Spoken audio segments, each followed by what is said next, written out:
Hello, everyone, and welcome to the Low Production Value Sphere podcast, which is shot from my terrorist hideout in Stockholm. Because apparently now Al Qaeda is in Sweden, or maybe it isn't, or maybe it is. That's what we're going to talk about with my good friend Paulina Neuding. She's I hope I pronounced that right, by the way. Uh, you can tell me how it's pronounced. I've had my name mispronounced so many times. I've learned to just live with it. Same But here. It's Noiding, but your version was Noiding, fine. okay. Yeah,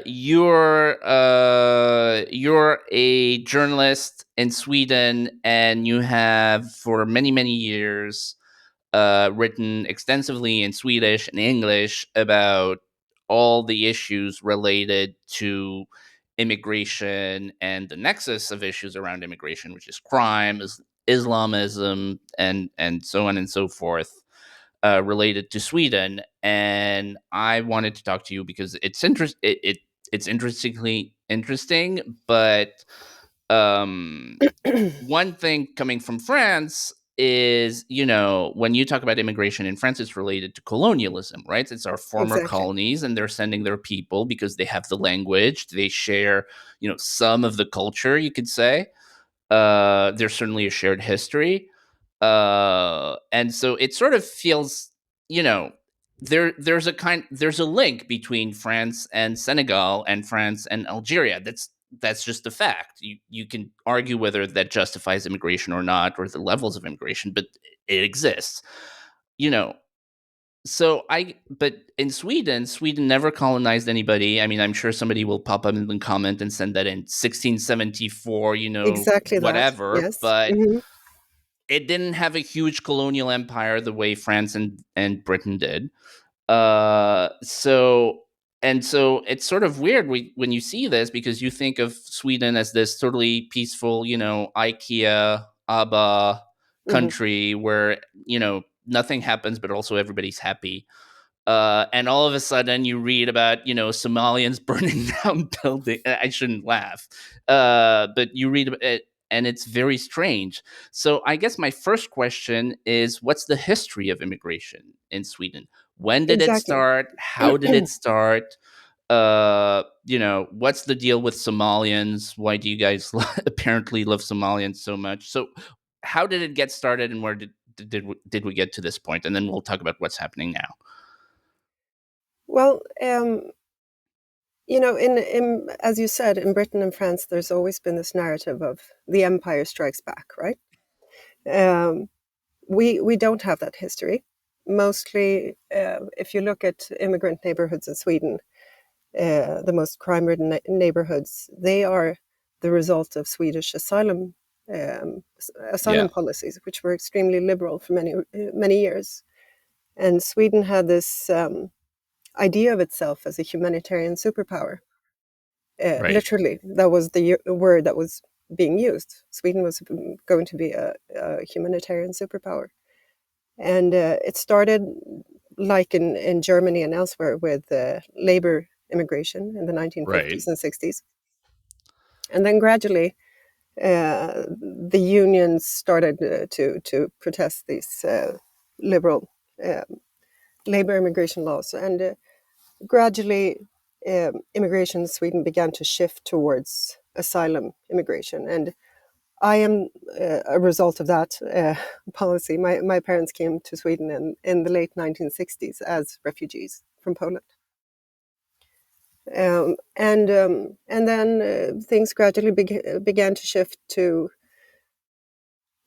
North Africa and the Middle East. And we have, as you said, I wouldn't, there's no reason to be, sarcastic about it, but we have had a large Somali immigration among other groups, which Yeah. obviously has to do with the situation in Somalia. So that's completely understandable. But we've had tremendous challenges when it comes to integration and culture Right. clashes. And Right. yep. So, okay. So Liberal asylum policies. Okay, Mm. I mean, I find the notion of a humanitarian superpower funny or sad, depending on how you look at it. It is sad, and Ayaan Hirsi Ali um, expressed it quite well the other day. She said that Sweden wanted to be a humanitarian superpower, and then ended up being a humanitarian basket case. Yeah. But if we forward to 2015 and the immigration wave, Sweden took in more immigrants per capita than any other European country, more Okay, than so Germany, for instance. 2015, Mm. what happens in 2015? Why is that a shift? Okay, so 2015, it wasn't a shift for Sweden, but Sweden uh, wanted to step up as this humanitarian superpower, and we took in more immigrants per capita than Germany, for instance. Right. So immigrants tended to migrate through Europe up to Sweden Right. because we had the most liberal policies. And the head of the Swedish Migration Agency at the time famously said, we're not the ones who are weird, it's everyone else. Everyone else is strange for not doing what we're doing. And then, of course, the system was overloaded, and um, the government ended up having to um, take measures to lower immigration at the end of 2015. And then, of course, came Cologne, the mass Right. sexual attacks in Cologne. When this happened, it Oh, turned right. out, I'm stupid. Of course, 2015 is when the Merkel Dammerung happened. yes. Right. And Yeah, this yeah, is yeah. interesting because And so Sweden sort of, you had Germany saying we're going to, and then Sweden essentially was like the first follower. mm, mhm. They went along and said yes, yes, yes, even though And okay, we took in more okay, got it, got it. people per capita than Germany. I think it was up to 160,000 asylum seekers in a country of 10 million in one Of year. 10 million people. Wow. So that was very extreme. And it's funny when we talk about the migration wave, because when we write the history of that chapter in Europe, we tend to forget that the year of the migration wave ended with the mass sexual attacks in Cologne, which are Right. the Yes. most massive attacks on women and children um, Yes. in peacetime Europe. So Yes. we tend to we write the history of 2015, and we talk about unemployment and we talk about crime, but we tend to forget this event, Right, right. People which just I forget because there's so much. Yes, it was coordinated too, right? They sort of coordinated on WhatsApp and they just went out I don't trying know to about rape, that. I you don't know know. if WhatsApp was that big at the time already, but what we do know is that these men used the crowd as a means to attack these victims. And then when that happened, Swedish media started to report on Cologne after a few days when things began to transpire. Um, Swedish media took what I perceived as a new approach um, to crime. They suddenly reported that, yes, these were indeed migrants, which in Sweden Right. you Yeah, tend not to originally do, they because didn't. Yeah. it's not nice to say if someone is a migrant or not. Yeah. And then it turned out that something similar had happened in Sweden on a smaller scale, but for 2 years in a row at a Stockholm music festival for um, young teens and um, you know youths.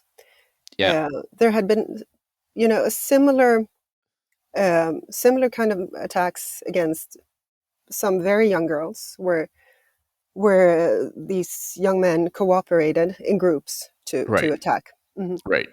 And the police hadn't warned these girls or their parents, because the audience was very Right. young in part, because and a local chief of police said that sometimes we do not say exactly how it is because we don't want to play into the hands of the Sweden Democrats, who are Right. Sweden's anti-immigration party.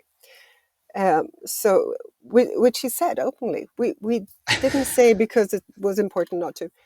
So going back to Ayan and what she said about a humanitarian Yeah.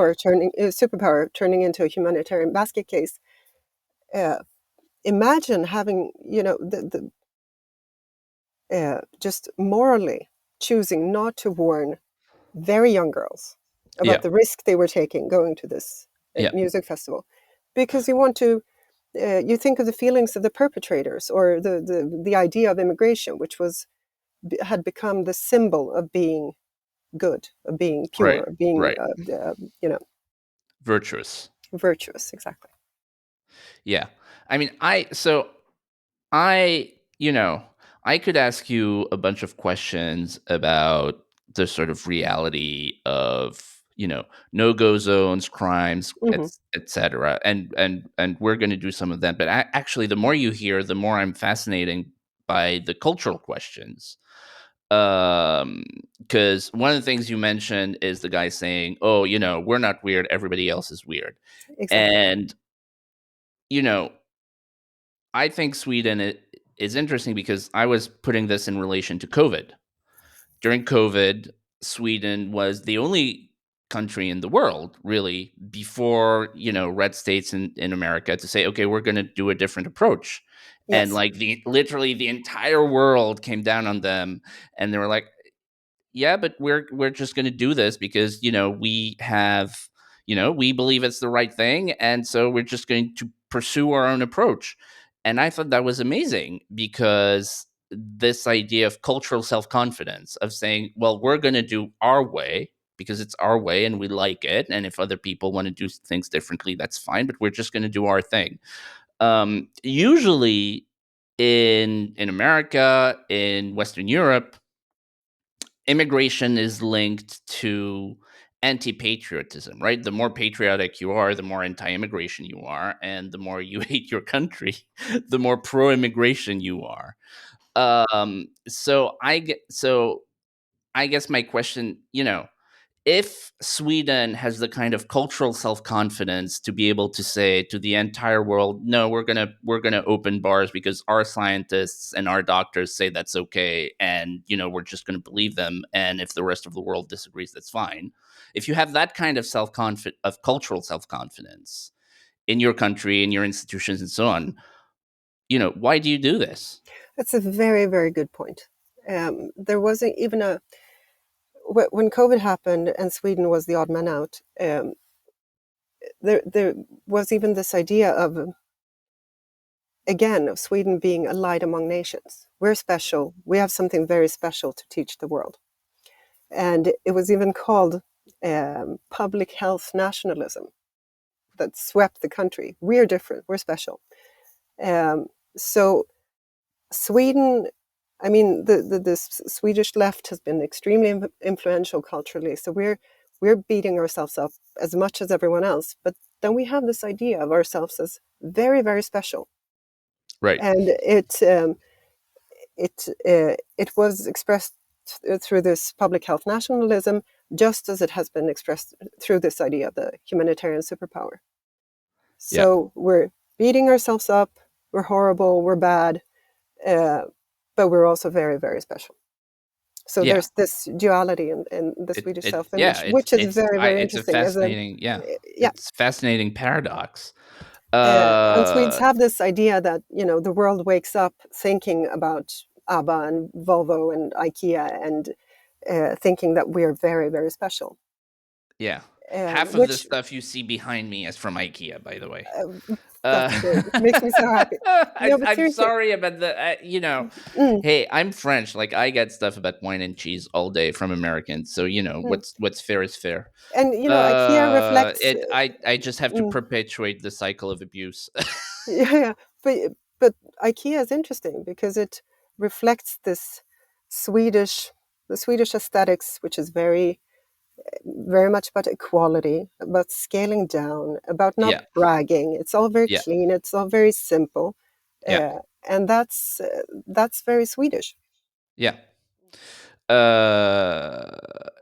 Another Sweden specific question I have is because you mentioned this, labor unions. So, in France, there's a bunch of people whose full-time job is to worship Sweden and the sort of Sweden social model, welfare state, blah, blah, blah, and includes strong labor unions. And, there's also this phenomenon all over the West where, you know, you either don't have labor unions or you have labor unions that sell out the interest of their memberships.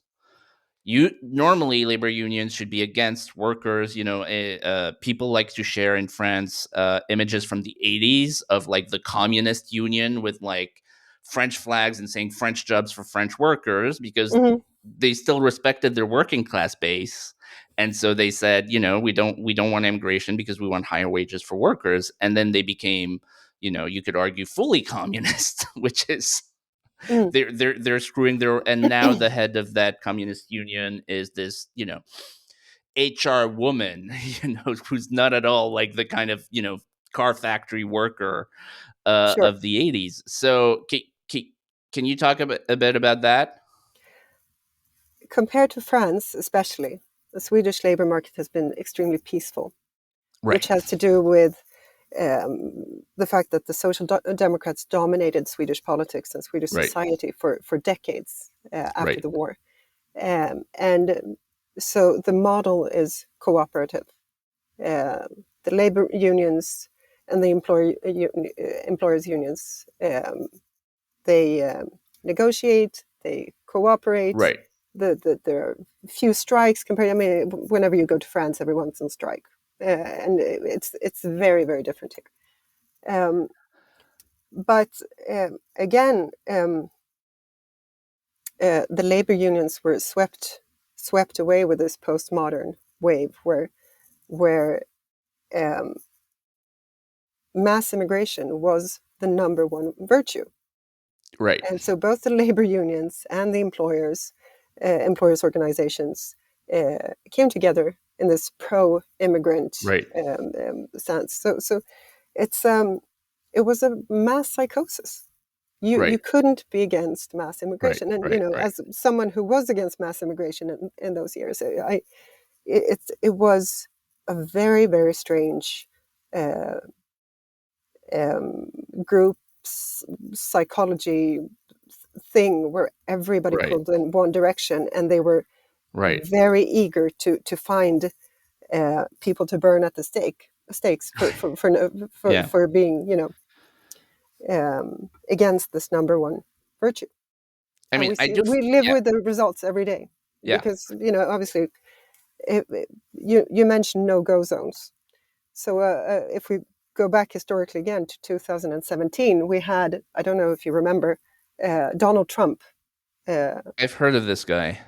Donald Trump was the president at the time, and he said, you look at what happened last night in Sweden, they took in more large numbers, and they're having problems like they would never have believed, or something like Yeah. that.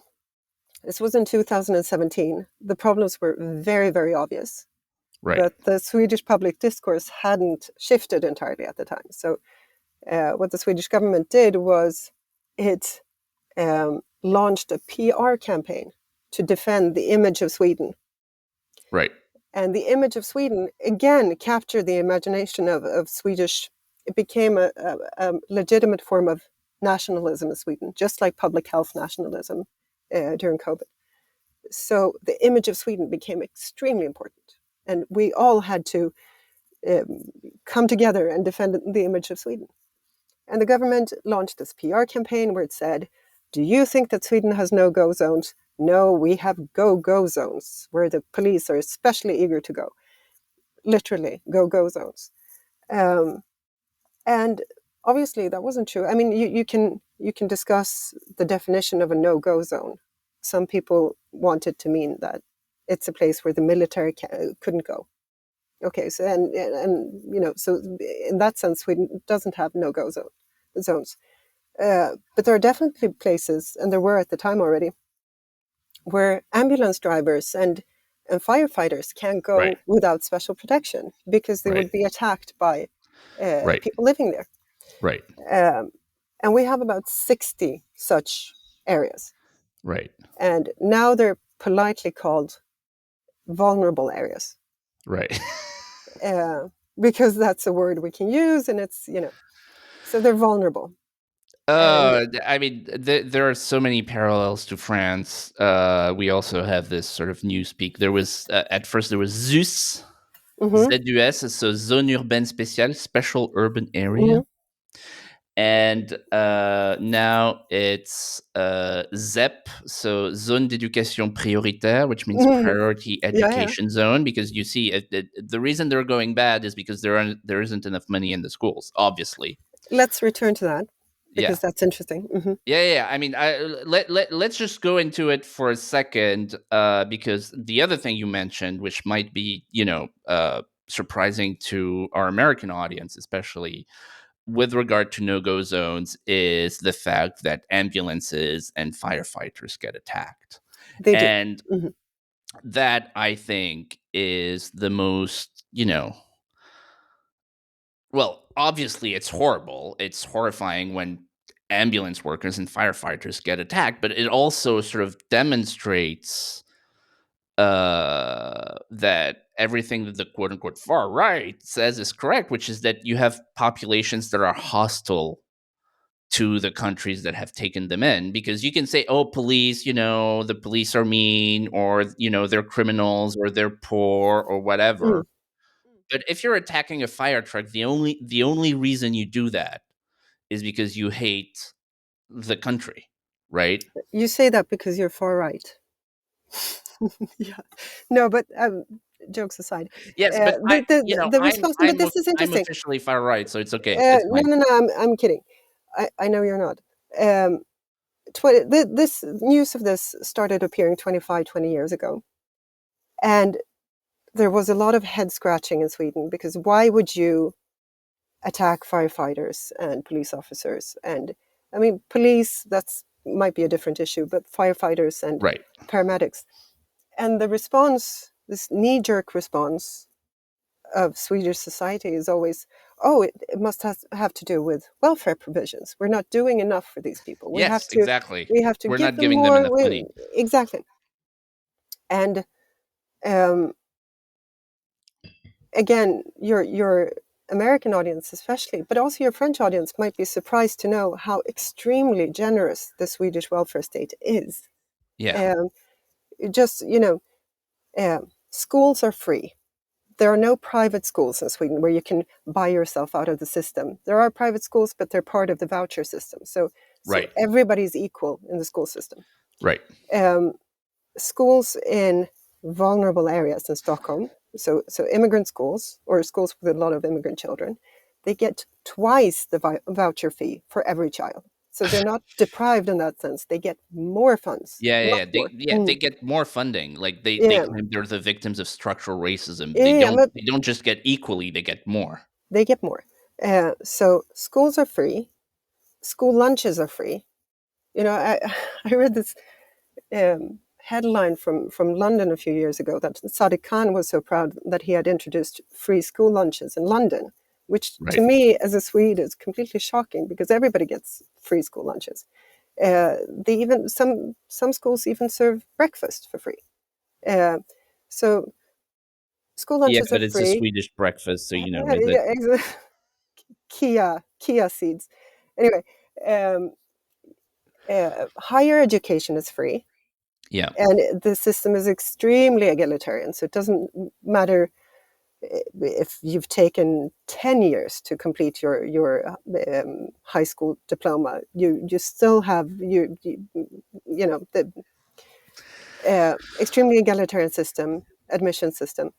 Um, Healthcare is free, dental care is free. Right. There's a subsidy for sports. If you want to do football after school, there's a subsidy for that. So there's Of course there so is. I mean, and again, so going back to attacks on firefighters and paramedics. yeah. uh, what did Sweden do? Well, this started in Malmö in southern Sweden, which has a large immigration population and did already at the time in the early 2000s. They introduced a program called The Human Being Behind the Uniform, where youths were invited to speak to firefighters and paramedics to learn that they were human beings. Oh my god. And the Malmö municipality even issued a press release This is like an Evelyn Waugh novel. This where is one of these youths were interviewed and saying Now I understand that these people are human beings just like us. And Douglas Murray has I'm talked sorry, about I this. How, shouldn't laugh because it's tragic. I mean, it's happening to my country as well. exactly, but this But was always the response of the left. We have to, explain that we are human beings, and we have to, the welfare state will have to become even more generous. right, And Douglas Murray has talked about this, how there's always a good news story when we talk yeah, about these issues. There always has to be a good news story. So this program, The Human Being Behind the Uniform, there have been these recurring good news stories about this over the years. Oh, well, now this program is extending to this city, and it's such a wise and good program. And everybody is happy to participate in it, and so on. But the problem doesn't seem to go away. right, Um, so um, there's an American legal scholar, Mark Weiner, who's an expert on clan societies, who was a Fulbright scholar in Sweden for a while. Um, I interviewed him, and he suggested that we have to see this from a perspective of clan culture. That a lot of people living in those areas come from clan cultures, and they are used to thinking in terms of right, right, right, warring clans. So right. And so if a if fire you truck comes into enter, your neighborhood, exactly, it's a that's the foreign invasion. Swedish Yeah, clan intruding on your affairs. and it doesn't matter if the firefighters are look like you or if they look ethnically Right. Swedish. Doesn't matter. It's an out group simply Yeah. in terms of in group and out group. Um, and just the fact that we're still going on with this program, the human being behind the uniform, and seemingly not realizing that if you have to go into a conversation saying I'm a human being just like you, then you have big problems. Yeah. Yeah, yeah, yeah. It again, like, it is so reminiscent of France. I mean, if you go into these areas and you can sort of go during the day. During the day, it's fine. Mm, Um,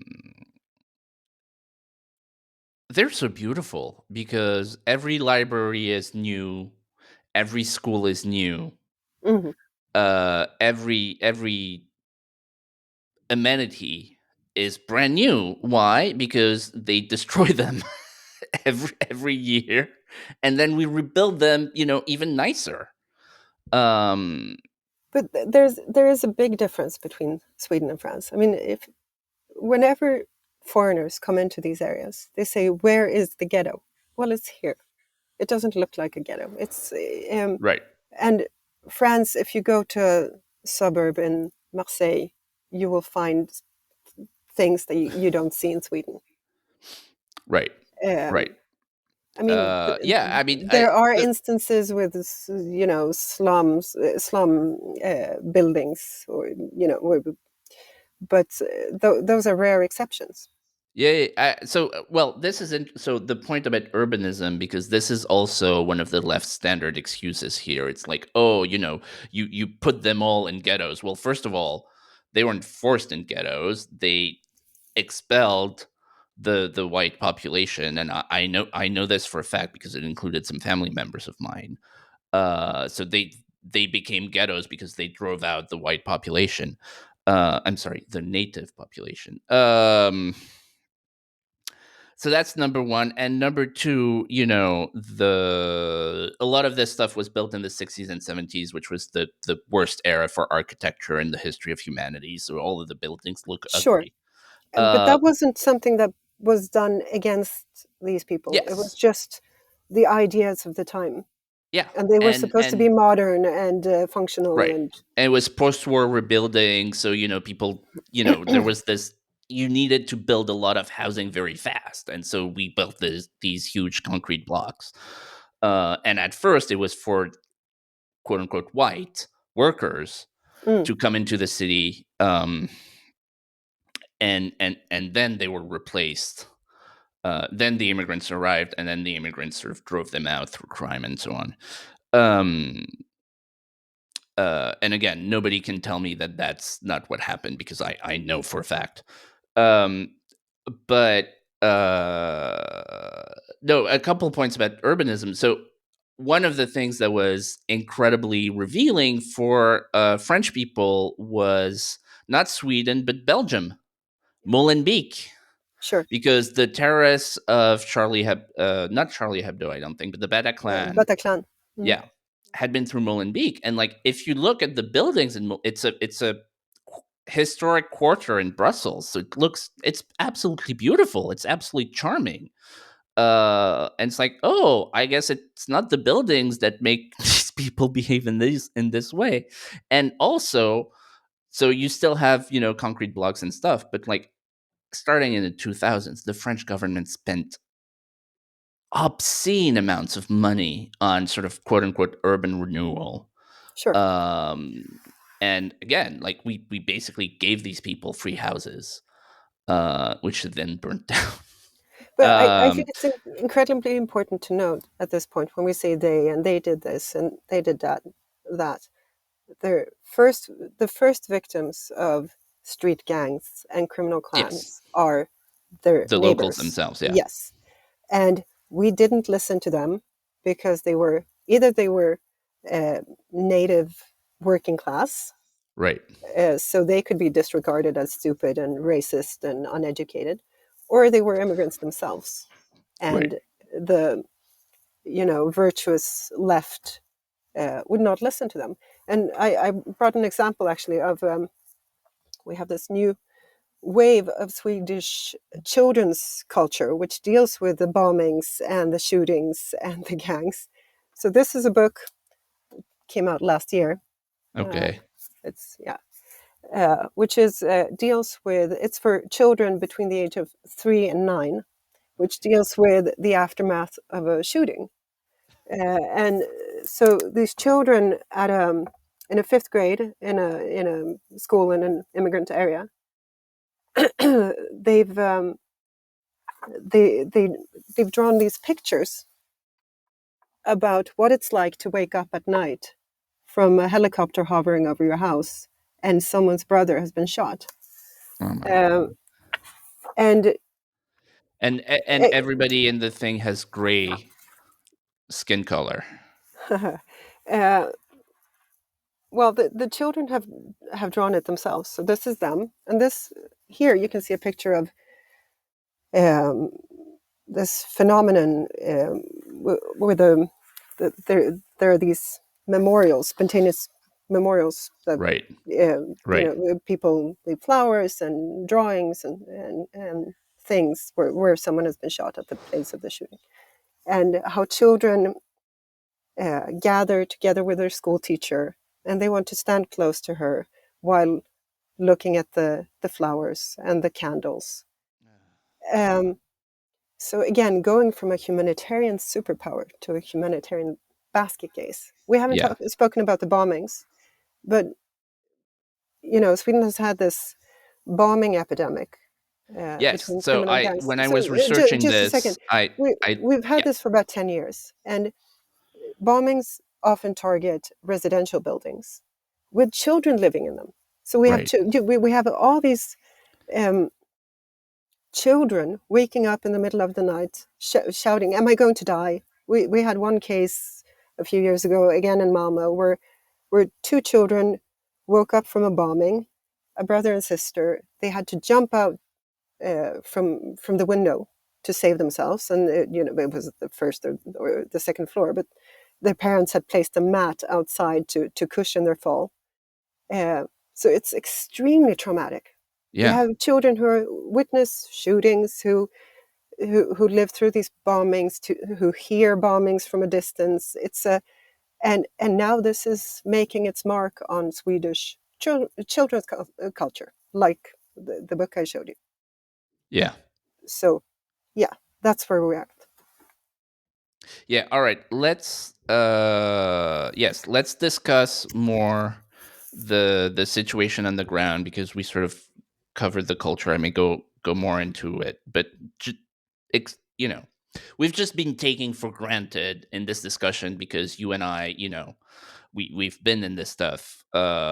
We just take for granted that it's really bad. But for viewers who may be skeptical or who may, live in, I don't know, Switzerland or Monaco or something, can you give an overview of how bad the situation actually is in terms of gangs, in terms of crime? So I heard about this explosion problem. Yeah. Apparently the rape problem is very, very bad.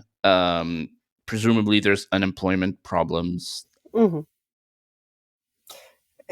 so I mentioned 60 vulnerable areas, about Yeah. 60. So, and the police defines a And again, vulnerable this is area, in a small country because 10 million people. Yeah. 10 million people, and it looks big on the map, but because it's in the north, most people live in Yeah. In this, in a exactly. handful of places in the south, like Mm. Canada. So it's Um, actually a very small country in terms of the places where people live. yeah, it's much more sparsely populated up north. Yeah. That's true. So 60 vulnerable areas. They're defined by the police as a place where people are unwilling to cooperate with the authorities, Right. and where crime is rampant and unemployment is high and so on.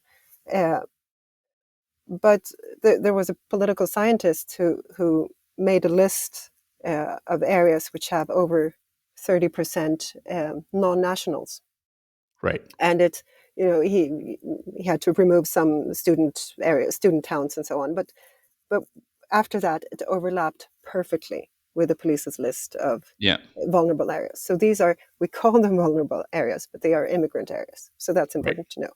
And these areas have become hotbeds of crime. There are street gangs. We still have motorcycle gangs, which were the first, organized crime gangs in Sweden, um, and criminal clans. So, and this is Yeah. very, very much the organized crime is very dominated by immigrants, first and second generation. Yeah. And so shootings in Sweden are among the absolutely highest in Europe per capita. Uh, and and then we have the bombings, which started about 10 years ago. So last year there were 129 bombings in Sweden, That's which, insane. And just to be clear, those are mostly gang related. They're not yes, yes, Islamic terrorism. no, It's just it's gangs. gangs, For some reason in Sweden, they attack each other with bombs. because they started doing it and it became this cycle of violence. Right. In 2023, the same number was 149. So it's almost every second day that we have a bombing. And That's we insane. wake up to news of, again, Swedes are very polite, so we call them explosions. So we wake up to news of, it was an explosion there, and there was an explosion there. And then we just go on with our day because it's impossible to keep these explosions apart. Yeah. And most of them are not deadly, obviously. Uh, but there was a case last year where this woman went to sleep. She fell asleep in front of the TV, a young woman. Um, and she was going to become a teacher. And she was killed when her house was bombed.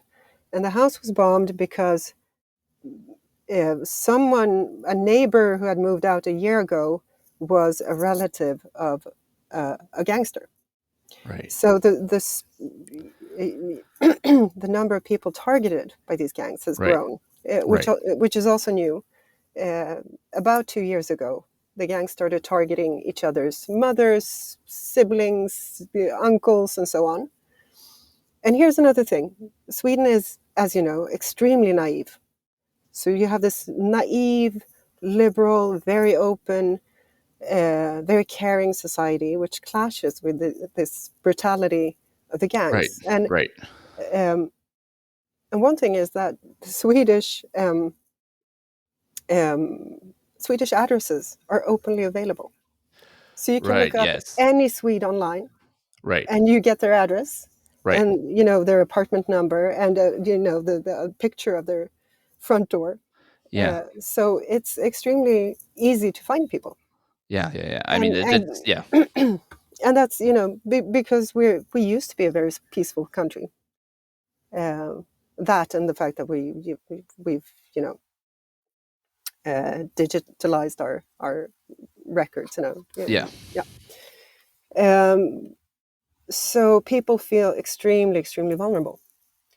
And there was a landlord in a municipality north of Stockholm who informed their residents, this is what you're expected to do if there is a bombing. In the event of a bombing, this is what you do. Right. So this has been, when we think of normalization, we think of abused women, right?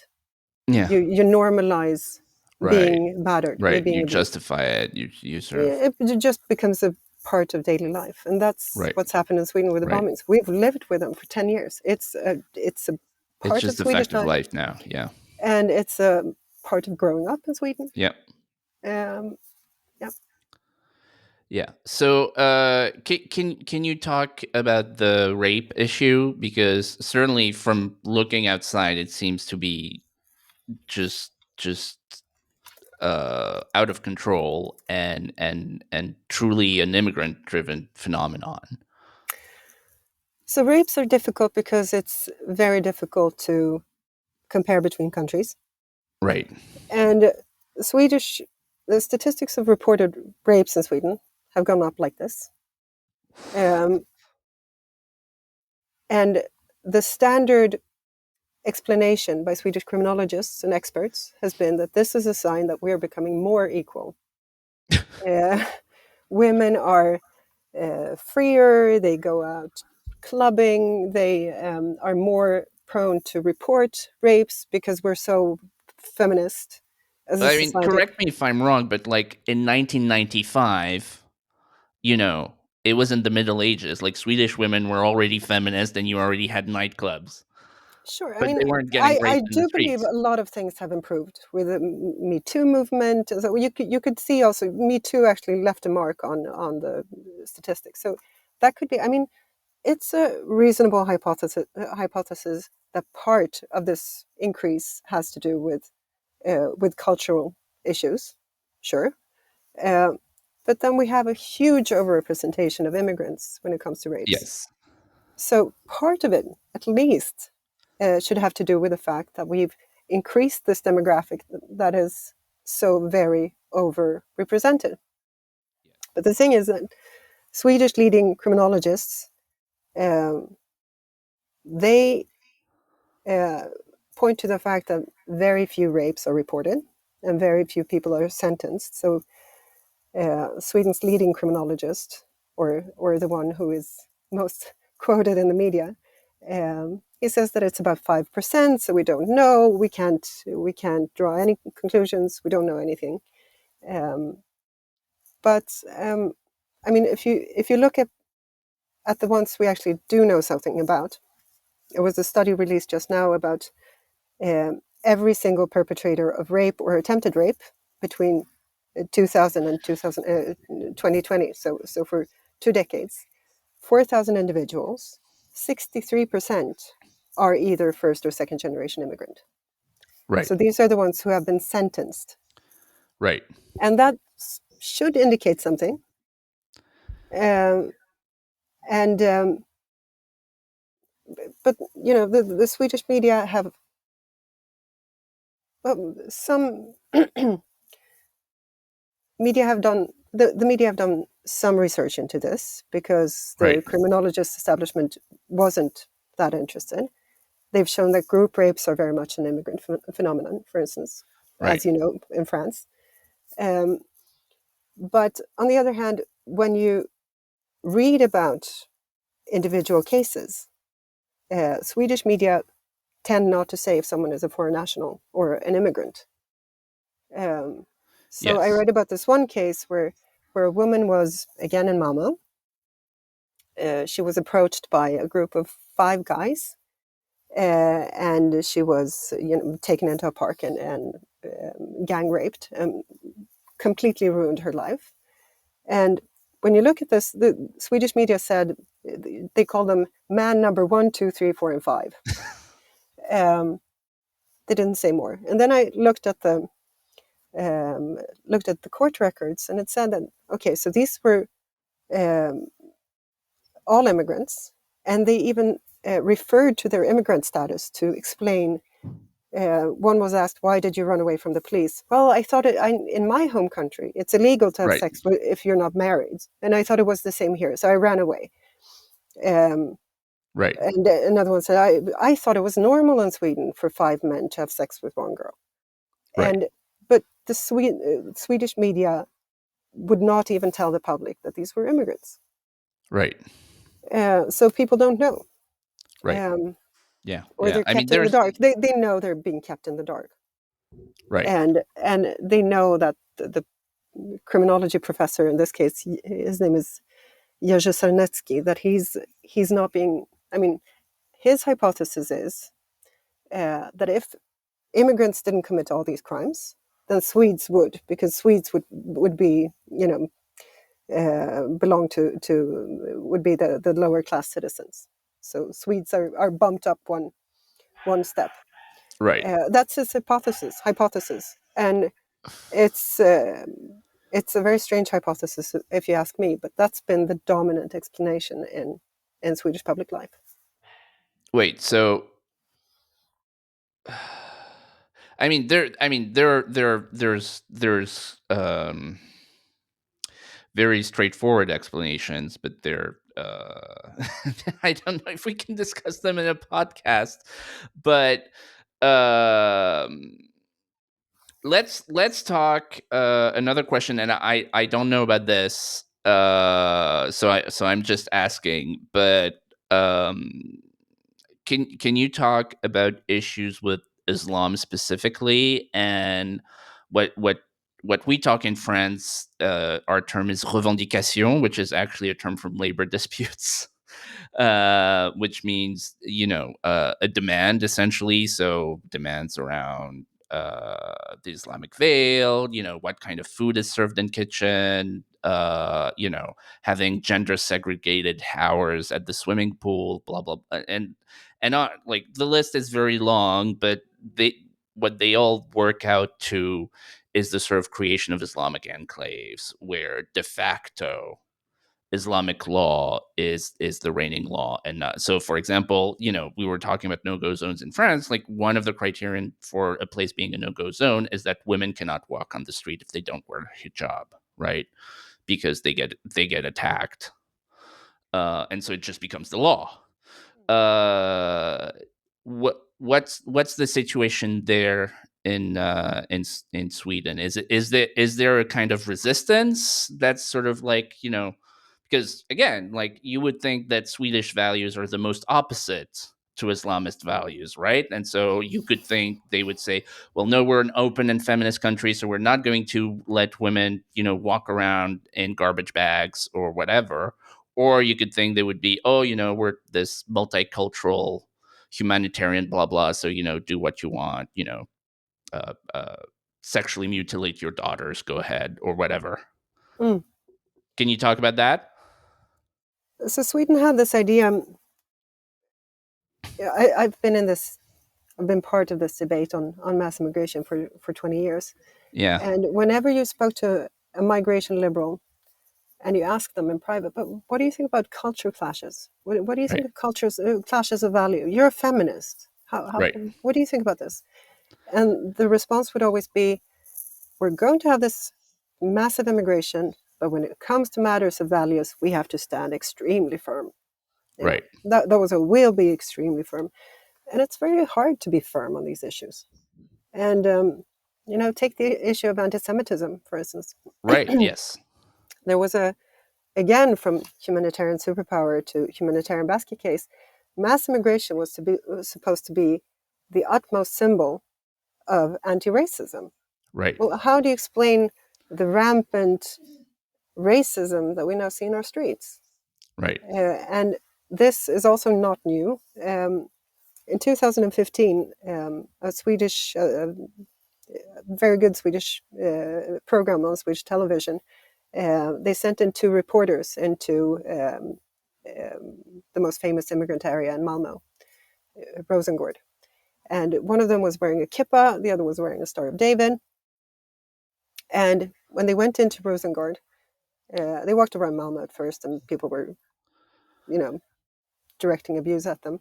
But then they walked into Rosengård, and they were kicked out of the neighborhood in this communal effort.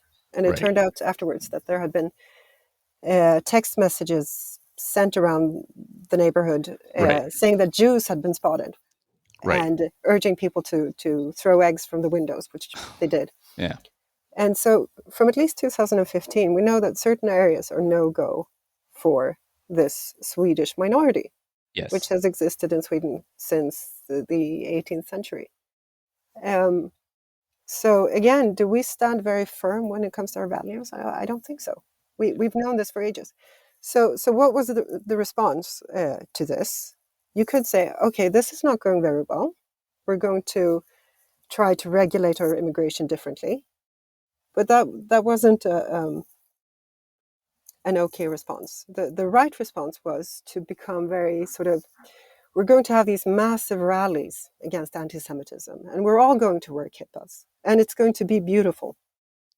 Yeah.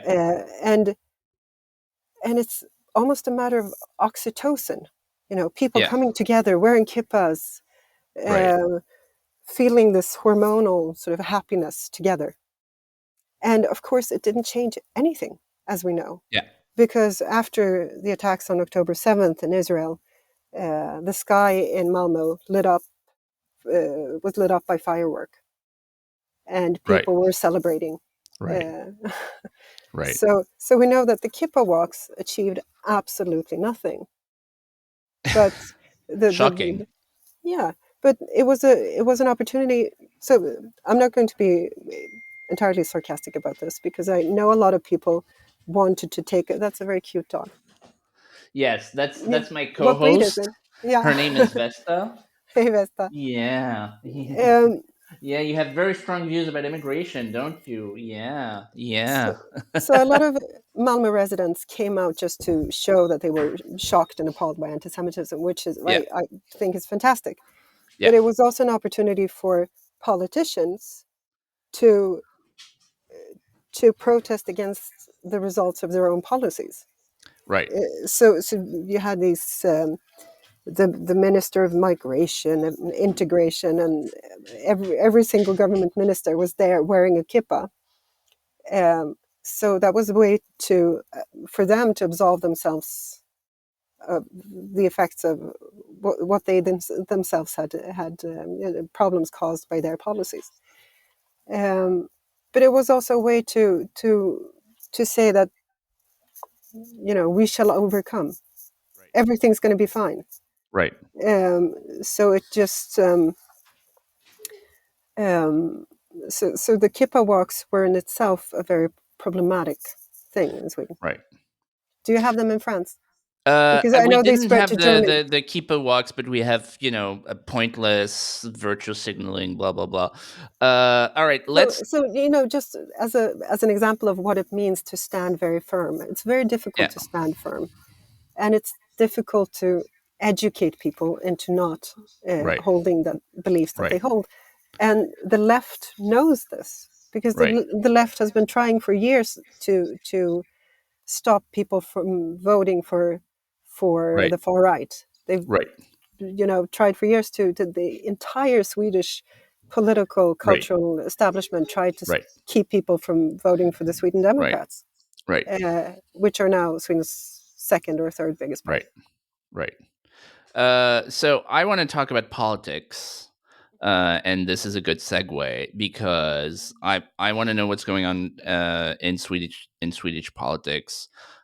People in Europe talk about the Danish model, where the Yes. Danes experimented with this, and then they realized that if you want to have, especially if you want to have the kind of Nordic model with a strong welfare state and so on and so forth, you can't invite millions of people who have lower skills and cultural incompatibility and so on. So explain. So right now, Sweden has a center right coalition in power. They have. And you'll correct me if I'm wrong, but the Sweden Democrats, who are the sort of quote unquote populist right party, Yes. and have what's known in parliamentary politics as a confidence and supply agreement. So for my American audience, in parliamentary politics, so the cabinet answers to the parliament, and a confidence and supply agreement is an agreement with a party. The party doesn't join the coalition, but it votes with it, or it supports it, or it doesn't oppose it, right? So Hmm. it's so they're not in the government, but they're supporting the government. So it's sort of, Exactly. so a, did I get that right? And B, what's the environment on politics? Are there like new tough policies being pursued? Is the government sort of being tough on immigration and sort of acknowledging things and saying, "Oh yes, we're conservatives, we're going to have a rational policy," or are they sort of under the spell of the cultural left? That's the broad universe of questions that I'm curious about. So Sweden now has a center-right government, Yeah, and for the first time, this government is supported by the Sweden Democrats. yeah, And the Sweden Democrats do have their roots in the Swedish white supremacist movement, which was a small fringe movement. right. Um, it did have an upswing in the 1990s with a very weird skinhead culture among youths, Okay. uh, which, in a very Swedish way, the state tried to deal with by supporting it, by giving the skinheads a place to spend their time, government That's really funded. funny. It was very Swedish. That's at least consistent, because Mm, usually the left is like this with Islamists, but when it comes to right wing people, and even people who are well short of actual skinheads, they yeah, come down at them like the Stasi. So at least points for the crazy, consistency. yeah, it was a crazy episode in Swedish politics in the 1990s when the government actually supported skinheads while trying to reach them and try to, yeah. Long story short, Yeah. so the Swedish Democrat milieu overlapped with the skinhead thing for a while. They have since cleaned up considerably. There are the stigma around the Sweden Democrats has faded to a point where people that I trust and who there's nothing wrong with them can actually join the Swedish Democrats now and have done so. People have come from the Christian Democrats and from other parties, and it's so the fact that the stigma is not what it used to be is a good thing because it normalizes the Sweden Democrats. Um, it's not just a bunch of crazies anymore, the Right. way it Right. used to be. Right. Um, so has the Swedish government changed its policies? It has, to a certain point. The legislative process in Sweden is extremely slow, which has to Okay. do with that everything has to be prepared, and it takes usually it can take 1-2 years before a piece of legislation is prepared, and then it has to be That's reviewed, crazy. and this has to do with the system with high trust. It's people accept this because this is how we do things. We don't want to rush things. So we have this crazy phenomenon now with children being recruited by gangs to serve as contract killers, and it's a big thing. So Yeah. let me give you some numbers. Last year, it was more. Hang on, before I say anything wrong.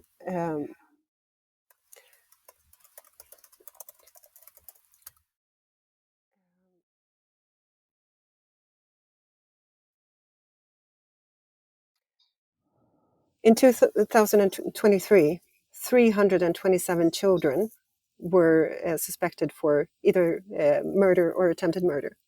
And so, just to be clear, when you were saying children, that's people under. Under 18, Okay. um, mm, mm, mm, no, yes, under 18, 42 Okay. between the ages of 15 and 17 Okay. were suspected of murder. Yeah. Okay. So, no, sorry.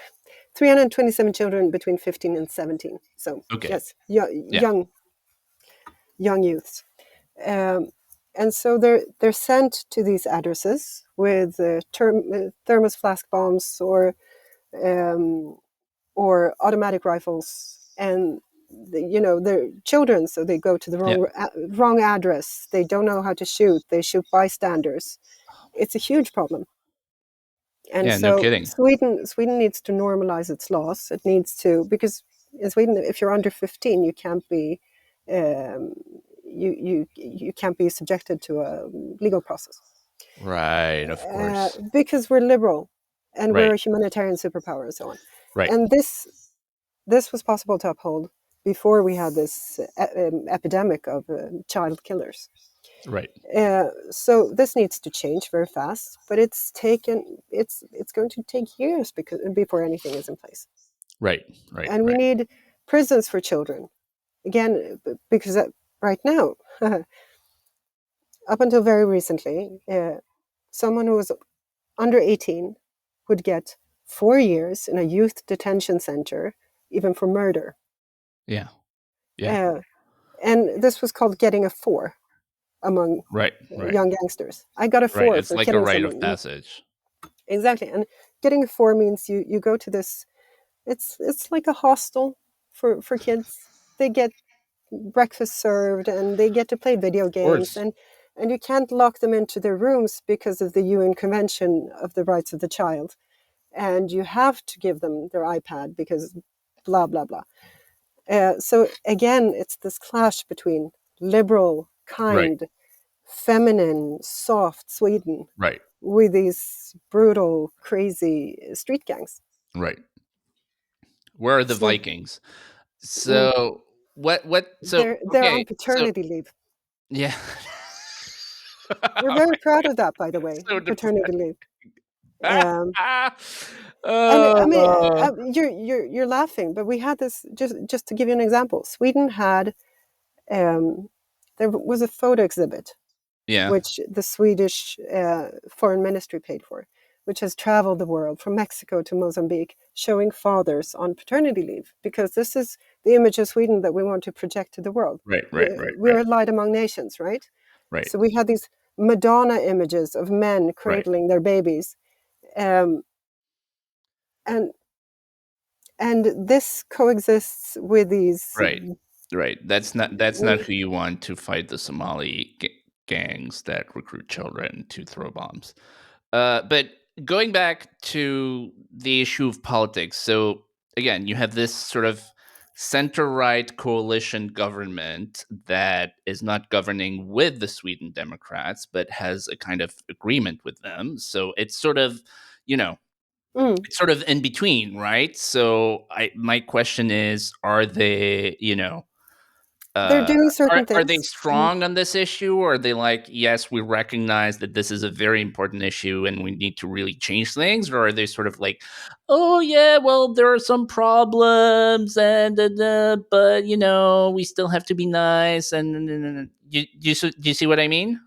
More the second version. More the So second I one. mean, they're being Swedish strong. So yes, we do need to have prisons for children.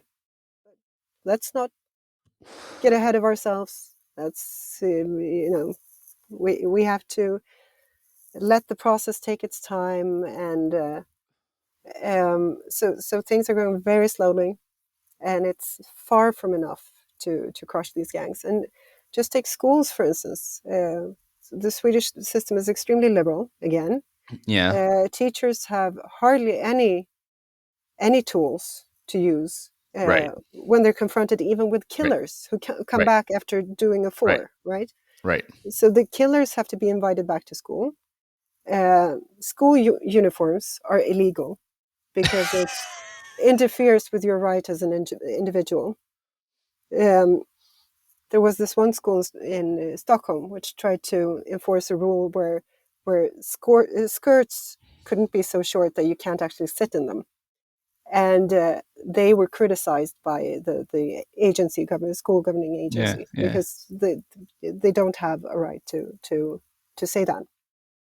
So school uniforms are illegal, which means that these gangsters, these hardened gangsters, come to school in gangster uniforms. So they wear their gangster attire to school. Right. Uh, and Right, because they have gang insignia and so on and so forth. and you can't ask them to leave the classroom because that's against their human rights, and so on and so forth. We don't even Sweden is like France, but worse. I'm sorry.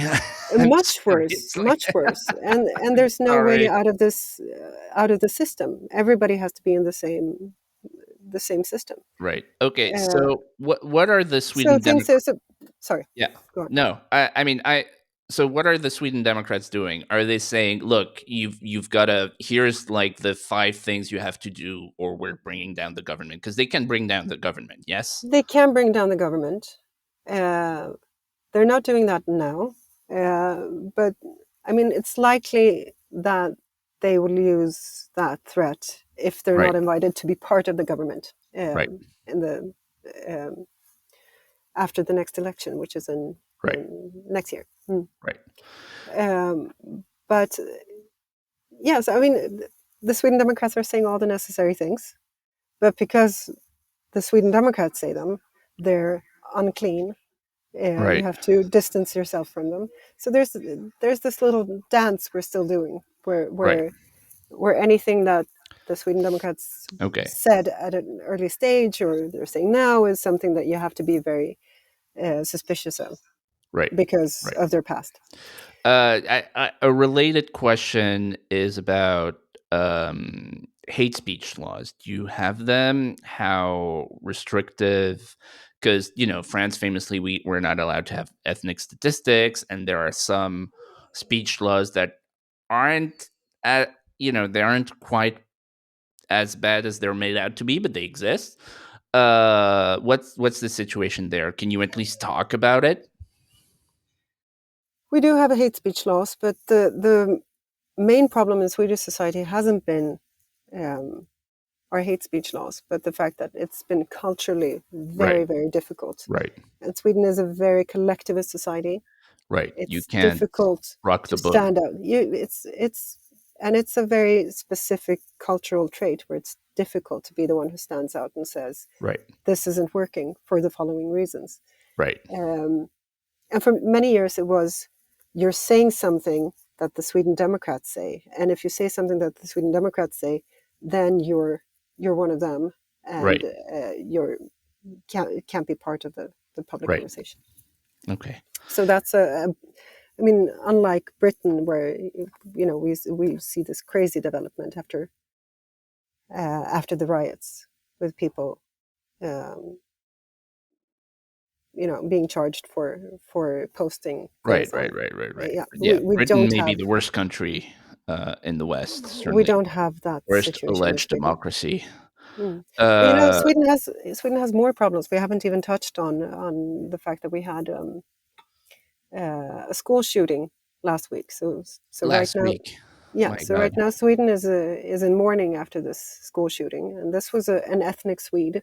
Okay. Um, we don't know much about his motives yet, but it's important to keep in mind that it's not like every single problem in Sweden has to do with immigration.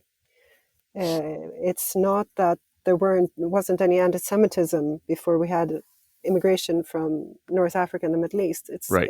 That's not the point I'm trying to Right. make. My point is that our problems are so much worse than they would Yeah. have been without this idea of Yeah. Sweden as a humanitarian superpower. Right.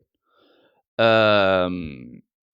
Yeah. I mean, so I was gonna ask one final answer, but one question, but I suspect I already know the answer, but I'm going to talk about it anyway.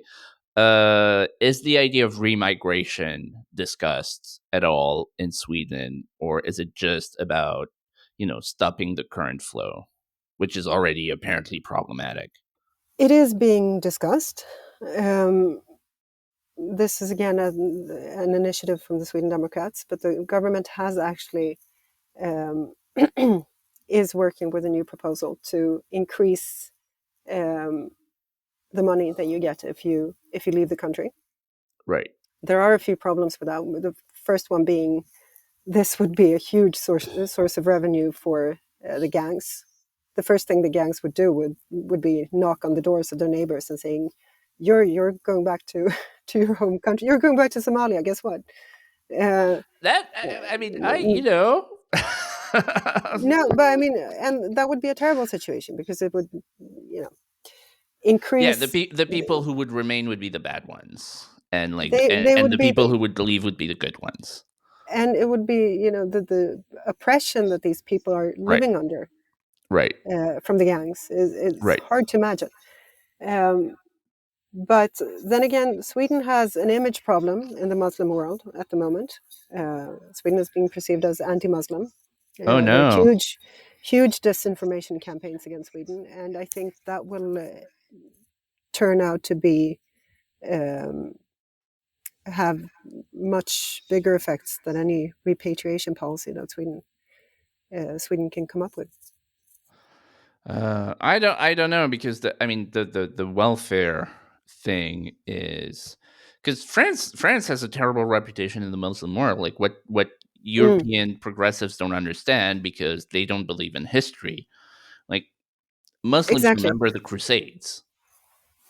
They remember and they see it because the Crusaders called themselves the Franks. They were mostly French. They think of us as crusaders, and so and yet they still come and take our money. I don't understand why.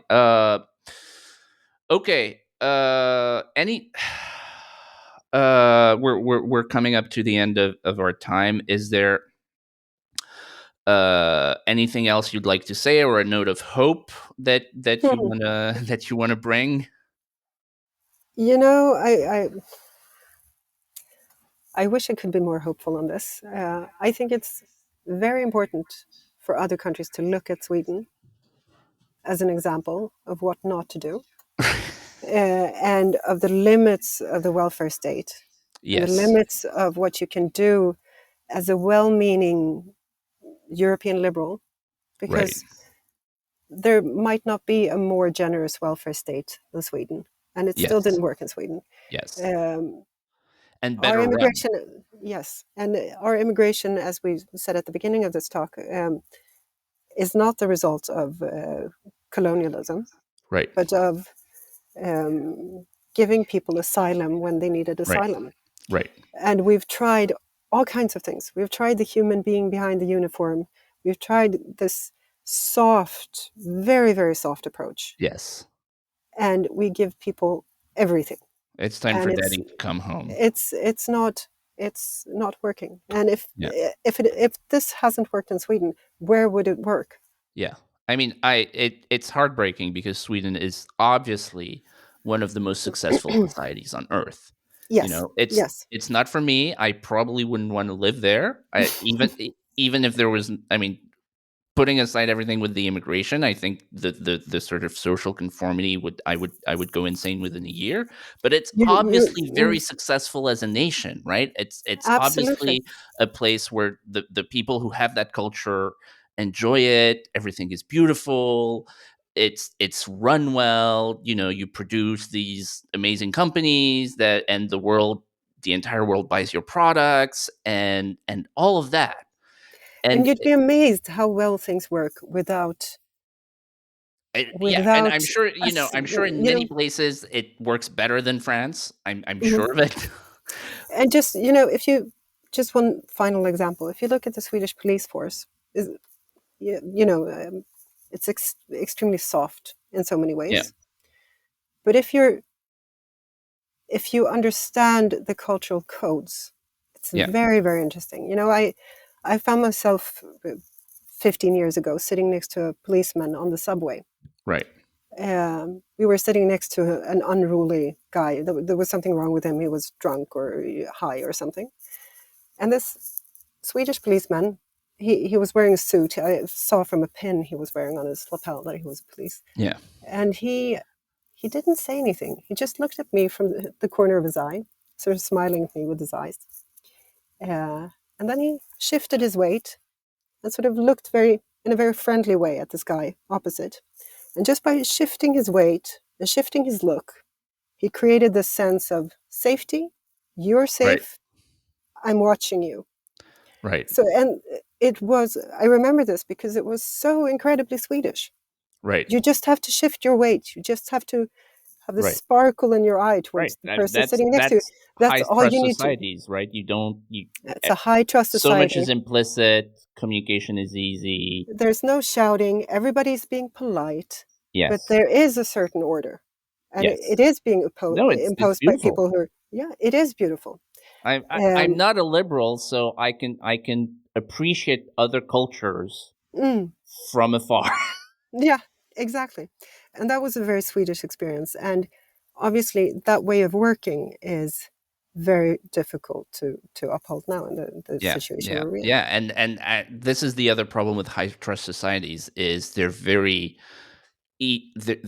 hard to build and they're very easy to destroy because Definitely. it's a game theoretical thing, right? You have Mm, high trust because you know the people around you have high trust, and mm. so it very quickly becomes rational to behave in a low trust way. It's all very tragic. All right, we have a final question that we ask every guest on the program. Recommend a book. Any book, can be any book, fiction, nonfiction, whatever, as long as it's not in your area of expertise. Hmm. There are so many. Can I say two? Sure. Okay, so last year I read Rob Henderson, who's a psychologist from California. He has written a memoir Luxury of beliefs. what's that? He's the one who writes about luxury beliefs, right? Exactly. Yeah. Troubled is his memoir about growing up in the Yes. foster care system in California and ending up in Oxford, I think, as a Yeah, yeah, psychologist. So that's again, if you want to understand what European elites have been doing through mass immigration, you have to understand the concept of luxury beliefs. yeah. And the second book is Jonathan Haidt's book on screens and children, Right. how Yes. screens are ruining childhoods Yeah. and taking Yeah. away play from children's lives in a way that's absolutely new in human history. Yeah. Two very good. I haven't read either of those, but I've heard very good things about both of those. Mm, So, in that sense, I know they're very good recommendations. Polina, thank you very much for your time. Thank you for your very clear explanations about everything. I really wish your country well. I believe thank you. in actual diversity, which means I want Sweden to be Swedish. I don't want it to be French, and I don't want it to be sort of multicultural gray goo. I want it to be Swedish so that I can travel there and be like, oh, this is wonderful. Everyone's Swedish. I need to Mm, go home now. No, it's joking aside. It's great talking to you. Thank you for your time. I hope I really do wish the best for your country. thank you, Pascal. It was lovely to see you again. Bye. And your dog. Yes, she is Okay. the co-host. All right, bye. All right.